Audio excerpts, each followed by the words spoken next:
नमस्कार दोस्तों, कांति the blogger में आप सभी का स्वागत है। दोस्तों, आज पिंपणेर नगर परिषद में जो पहली नगराध्यक्ष हुई, ये ऐतिहासिक क्षण। जी हाँ दोस्तों, यहाँ पे योगिताताई चौरे ये नगराध्यक्ष पद पे पद ग्रहण करते हुए आज का इनका पहला इंटरव्यू, जो कि नगराध्यक्ष पद स्वीकारते ये इनका पहला इंटरव्यू, पहला संभाषण, पहला भाषण दोस्तों यहाँ आपको सुनने में मिलेगा। जी हाँ दोस्तों, सुनिए दोस्तों, डॉक्टर योगिताताई जितेश चौरे। आज पिंपळनेर नगर परिषदेच्या प्रथम नगराध्यक्ष पदग्रहण समारंभानिमित्त कार्यक्रमास उपस्थित मान्यवर माननीय धुळे जिल्हा भारतीय जनता पक्षाचे ग्रामीण जिल्हाध्यक्ष माननीय बापूसाहेबजी खलाणे, तसेच धुळे जिल्हा भारतीय जनता पक्षाचे माजी जिल्हाध्यक्ष माननीय बबनभाऊ चौधरी, तसेच भारतीय जनता पक्षाचे ग्रामीण जिल्हा उपाध्यक्ष भैया चंद्रजीजी बांबरे, तसेच भारतीय जनता पक्षाचे प्रदेश कार्यकारिणी सदस्य माननीय इंजिनियर मोहनरावजी सूर्यवंशी, तसेच माननीय श्री किशोर संघवीजी साहेब जिल्हा सरचिटणीस, माननीय श्री केटी सूर्यवंशी साहेब जिल्हा अध्यक्ष आदिवासी आघाडी, तसेच माननीय श्री वसंत आबा बच्चाव जिल्हा उपाध्यक्ष, माननीय श्री विजयश्री भोसले साहेब, तसेच ग्रामीण जिल्हा उपाध्यक्ष माननीय प्रदीप आबा कोठावदे, तसेच ग्रामीण महिला जिल्हा उपाध्यक्ष माननीय सविताताई पगारे, पिंपळनेर मंडल अध्यक्ष माननीय भैया प्रमोद भाऊ गांगुर्डे, तसेच पिंपळनेर ग्रामीण मंडळ अध्यक्ष माननीय सेविकीजी कौटणी, माननीय सुवर्णाताई आजगेताई जिल्हा महिला आघाडीची सरचिटणीस व सर्व नवनिर्वाचित आपले निवडून आलेले नगरसेवक व सर्व तोला मोलाचे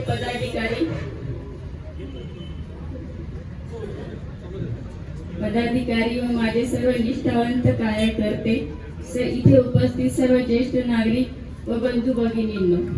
मला प्रथम नगर परिषदेची निवडणूक अध्यक्षपदाची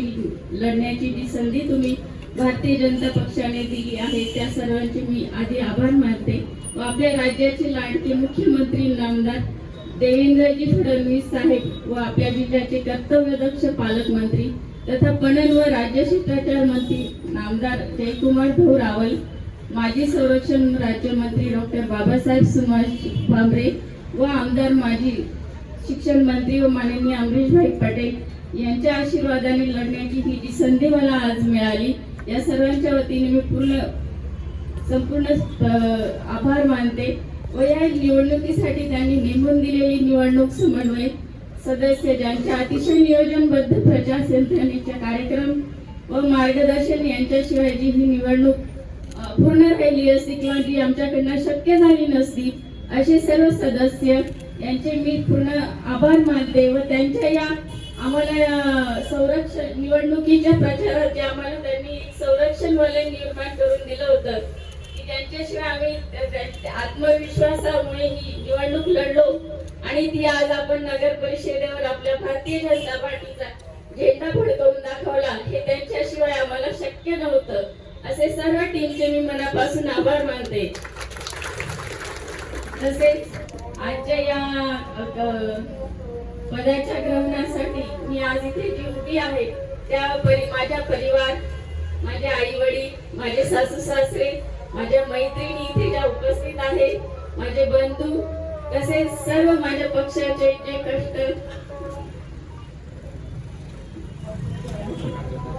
माझ्या पक्षाचे सर्व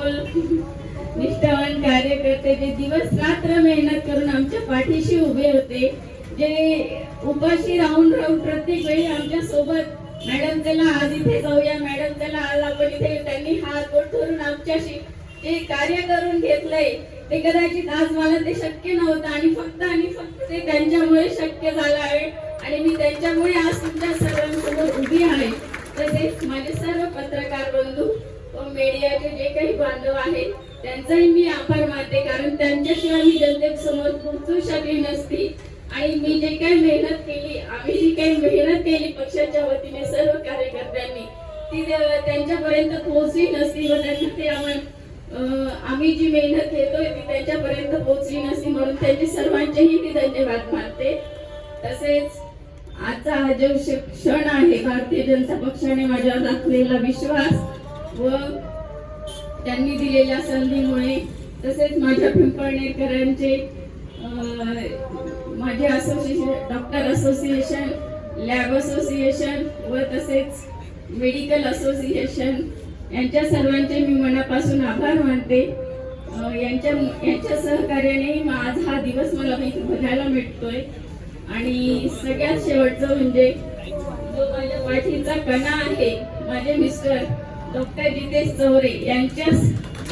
खंबीर सपोर्ट शिवाय मी आज इथे उभी राहू शकली नसती. असे डॉक्टर जितेश चौरे यांचं मी मनापासून आभार मानते, कारण त्यांच्याशिवाय मी इथे उभी राहू शकली नसती. म्हणून त्यांचे मी खूप मनापासून आभार मानते. आणि शेवटी असंच सांगेल की राजकारण माझ्यासाठी सत्ता नाही तर सेवा राहील. उद्यापासून मी या नगराची फक्त योगिता नाही तर तुमची सर्वांची मुलगी, लेक, सून म्हणून मी या सेवेसाठी आपल्यासाठी तत्पर राहील. पण आपला विश्वास हा माझ्यासाठी कायम राहील. आपल्या विश्वासानेच मी हे पुढे काम चालवत ठेवेल. धन्यवाद.